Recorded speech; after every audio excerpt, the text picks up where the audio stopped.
Pemirsa, mantan wakil di Reskrimum Polda Metro Jaya AKBP Jerry Raymond Siagian diberhentikan tidak hormat dari keanggotaan Polri dalam kasus pembunuhan Brigadir Joshua. Ya, pemirsa, AKBP Jerry Siagian ajukan banding atas vonis pemecatan terhadap dirinya.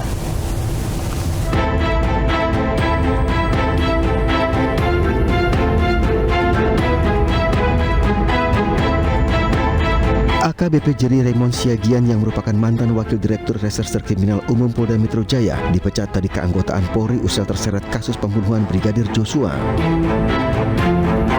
Jerry diberhentikan dengan tidak hormat dalam sidang etik. Mantan Wakil di Reskrimum Polda Metro Jaya tersebut diketahui mengambil alih laporan pelecehan seksual dan percobaan pembunuhan serta mendesak LPSK untuk memberikan perlindungan terhadap Putri Chandrawati. Hasil sidang Komisi Kode Etik AKBP JRS yang pertama adalah sanksi etika, yaitu perilaku pelanggar dinyatakan sebagai perbuatan tercela. Kedua, sanksi administratif.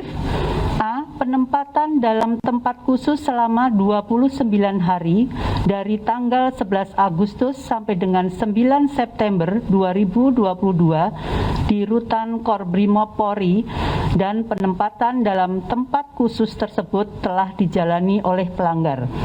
Dan B. Pemberhentian tidak dengan hormat atau PTDH sebagai anggota Polri.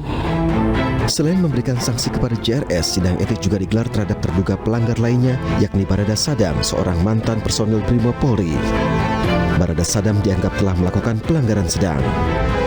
Sidang digelar secara tertutup di gedung TNCC Mabes Polri dengan menghadirkan 3 orang saksi. Selama proses persidangan kode etik, 5 orang perwira Polri yang melakukan pelanggaran berat telah dijatuhkan sanksi pemberhentian dengan tidak hormat, diantaranya Irjen Ferry Sambo, Kompol Cuk Putranto, Kompol Baikuni Wibowo, serta AKBP Jerry Siagian. Dari Jakarta, Nadia Valery, Uliansyah, dan Jaka Setia, iNews melaporkan. Pemirsa, Komisi Kode Etik Polri kembali melanjutkan sidang kode etik bagi terduga pelanggar yang terlibat dalam kasus pembunuhan Brigadir Joshua, pemirsa. Dan kita akan segera bergabung dengan rekan Nadia Valery langsung dari gedung TNCC Polri Jakarta. Halo, selamat siang rekan Nadia. Berapa jumlah perwira yang hari ini akan menjalani sidang kode etik?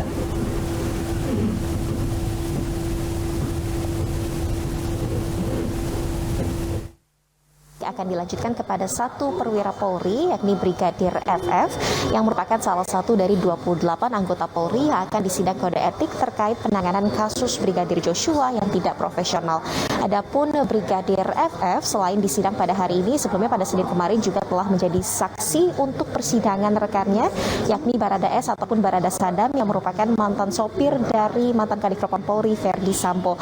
Adapun peran yang dilakukan Barada Sadam dalam penanganan kasus Brigadir Joshua, diketahui Barada Sadam sebelumnya melakukan intimidasi terhadap wartawan yang mencoba melakukan peliputan di rumah pribadi Verdi Sambo di Jalan Saguling, Duren 3, Jakarta Selatan, sehingga pada sidang kode etik kemarin Barada Sadam disangkakan dengan pasal pelanggaran sedang, dan kemudian hasil sidang etik diputuskan Barada Sadam dikenakan sanksi administratif berupa demosi ataupun penurunan jabatan selama 1 tahun.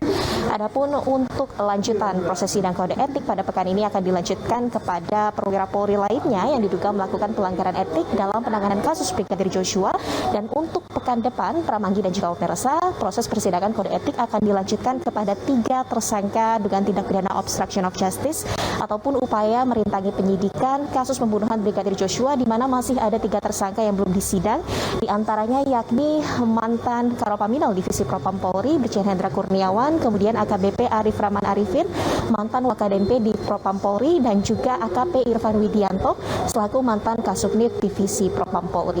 Ya, Pramanggi. Baik, terima kasih Nadia Valery untuk informasinya yang melaporkan langsung dari TNCC Mabes Polri. Selamat bertugas kembali dan selamat siang Nadia. Pemirsa, pemerintah membentuk tim khusus untuk merespons serangan siber oleh hacker Bjorka yang baru-baru ini meretas data pemerintah dan data pribadi sejumlah pejabat. Ya, pemirsa, pembentukan tim ini disampaikan Menteri Komunikasi dan Informatika Johnny G. Plate usai mengikuti rapat internal bersama Presiden Jokowi, Menko Polhukam, dan BSSN.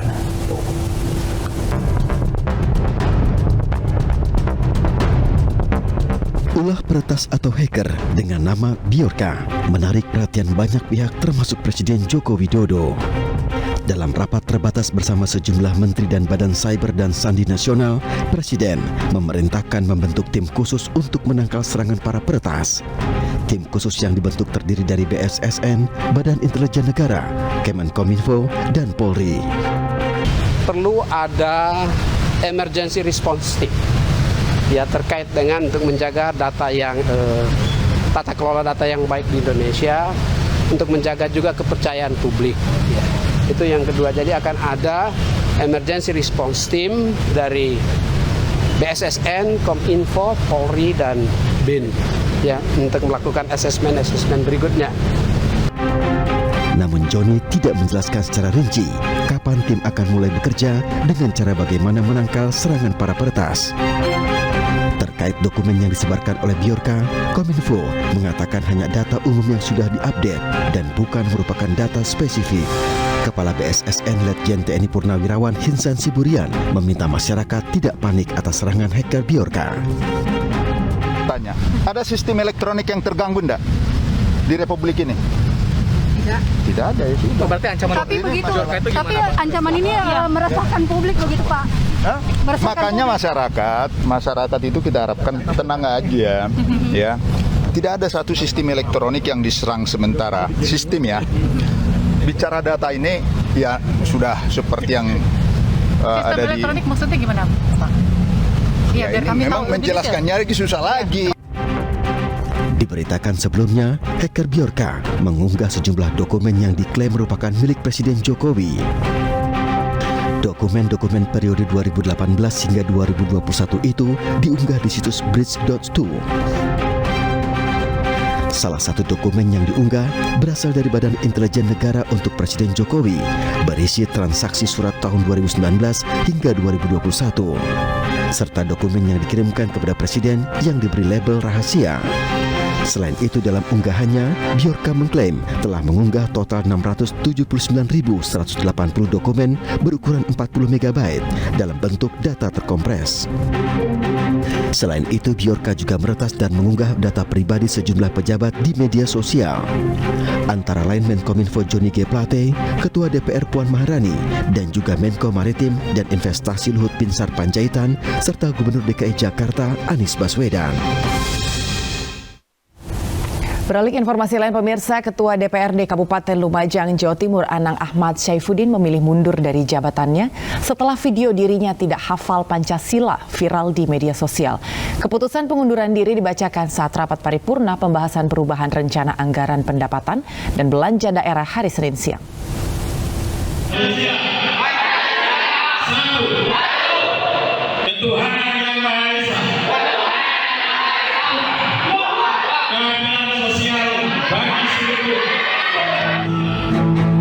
Ketua DPRD Kabupaten Lumajang Anang Ahmad Syaifuddin beberapa kali salah melafalkan teks Pancasila di hadapan puluhan mahasiswa. Setelah videonya viral di media sosial, Anang memutuskan mundur dari jabatannya. Keputusan mundur ini disampaikan saat rapat paripurna pembahasan perubahan RAPBD di gedung DPRD Kabupaten Lumajang Senin siang. Saya dengan hati yang sangat menyesal mengundurkan diri dari Ketua DPRD Kabupaten Lumajang untuk menjaga marwah DPRD Kabupaten Lumajang, untuk menjaga dan menjadikan ini pembelajaran bagi kita semua, siapapun pemimpin di negeri ini. Anang pun menegaskan Pemirsa, DPRD DKI Jakarta menjaring nama-nama calon pejabat gubernur DKI Jakarta pengganti Anies Baswedan pada Oktober mendatang. Penetapan itu nantinya akan dibahas melalui mekanisme pemilihan dan penetapan usulan nama dalam rapat pimpinan gabungan. Selamat siang, salam sejahtera. Terima kasih. Rapat pimpinan gabungan DPRD DKI Jakarta digelar secara tertutup untuk membahas pengusulan 3 nama dari 9 fraksi yang diusulkan bakal menjadi pengganti Gubernur Anies Baswedan. Pembahasan itu nantinya akan menentukan siapa yang bakal menjadi pejabat Gubernur DKI Jakarta sesuai dengan surat Menteri Dalam Negeri Tito Karnavian. Diketahui masa jabatan Gubernur DKI Jakarta Anies Baswedan akan berakhir pada pertengahan Oktober mendatang. Besok tanggal 13 setelah paripurna gubernur, pemberhentian gubernur itu kita rapat lagi. Saya minta kepada fraksi-fraksi yang ada menyiapkan 3 nama dari 9 fraksi itu. Ya, pemirsa, DPRD DKI Jakarta siang ini akan menentukan 3 nama calon pejabat Gubernur DKI Jakarta pengganti Anies Baswedan dalam rapat pimpinan gabungan lanjutan, pemirsa.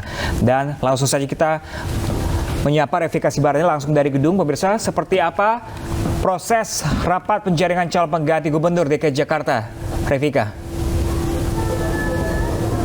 Ya, Pram, Anggi, dan pemirsa, benar bahwa pada hari ini DPRD DKI Jakarta akan menggelar rapat paripurna di mana tadinya berlangsung begitu diagendakan pada pukul 10, namun hingga saat ini kami melaporkan setengah 12 begitu kami belum melihat tanda-tanda akan dimulai di mana kegiatan ini akan berlangsung pada pukul berapa. Namun dapat kami informasikan rapat paripurna ini salah satu pembahasannya akan membahas terkait pengumuman yakni pemberhentian kepala daerah dan wakil kepala daerah yang masa jabatannya berakhir pada tahun 2022 ini, di mana dalam hal ini adalah Gubernur DKI Jakarta dan Wakil Gubernur DKI Jakarta yakni Anies Baswedan dan Ahmad Riza Patria. Dan selain daripada itu juga dari agenda pada rapat paripurna hari ini akan membahas terkait penutupan masa sidang kedua serta pembukaan masa sidang ketiga juga terkait masa reses pimpinan dan anggota DPRD Provinsi DKI Jakarta tahun anggaran 2022. Dan nantinya diagendakan pada pukul 1 siang akan dilanjutkan dengan Rapimgab atau rapat pimpinan gabungan di mana nantinya akan membahas 3 nama calon pejabat yang akan mengisi posisi Gubernur DKI Jakarta, di mana nanti mekanismenya ada 9 fraksi akan memberikan atau mengusulkan 3 nama dan nanti akan ada 27 nama yang nanti akan disaring atau difilter menjadi 3 nama. 3 nama tersebut nantinya akan diserahkan kepada Mendagri yang nantinya juga akan diserahkan kepada Presiden Republik Indonesia Joko Widodo untuk diambil keputusan siapa yang akan mengisi posisi Gubernur DKI Jakarta. Kembali ke Pram. Baik, terima kasih Revika untuk informasinya. Kami akan menunggu seperti apa kelanjutan dari rapat gabungan DPRD DKI Jakarta. Selamat bertugas kembali dan selamat siang. Pemirsa, polisi menggerebek tempat penyulingan tabung gas berukuran 3 kg di Cirebon, Jawa Barat. Selengkapnya sesaat lagi, pemirsa. Jangan kemana-mana, tetaplah bersama kami di IC.